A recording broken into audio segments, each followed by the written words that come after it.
First up, Lonzo Ball made his long-awaited return against the Minnesota Timberwolves in the NBA preseason. The numbers weren't eye-popping, but that's par for the course with Lonzo. What you get with him is solid, stable production at the point guard position with good hustle on defense and good playmaking, and that's exactly what Lonzo is as a player. And in his first game back, he wasn't very aggressive. He only took 6 shots, but he didn't need to. And he did what he does in terms of being a valuable NBA player. And to see him be able to do that after years away from the game, that's impressive because it takes some guys quite a while to come back and be the player that they once were. You look at Deshaun Watson in the NFL, he takes a year or so off, and now he comes back, and he's not going to be the same player that he once was back with Houston Texans. But with Lonzo, he was able to come in, and with his play style, he's not too ball dominant.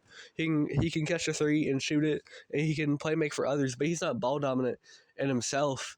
And so as a result of that, he's really able to slot into the offense, kind of plug and play, and making this impact, especially on the defensive end, right? He was making some good hustle plays on defense.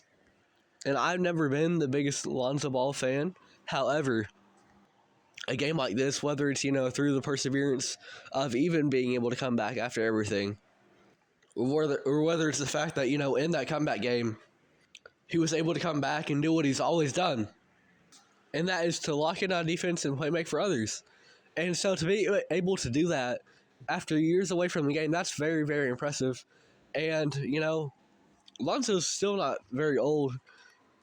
He came in I believe, the 2017 draft.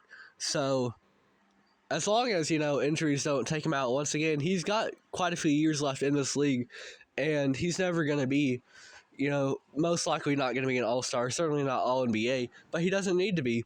He slots in his role near seamlessly, and he was able to do that, after years away.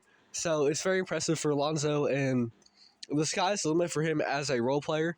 I think he's going to be really good, really impactful for Chicago, because with Lonzo, the impact is the main thing, right? You don't get him for the production, you get him for the impact that he adds, the value that he adds to your team.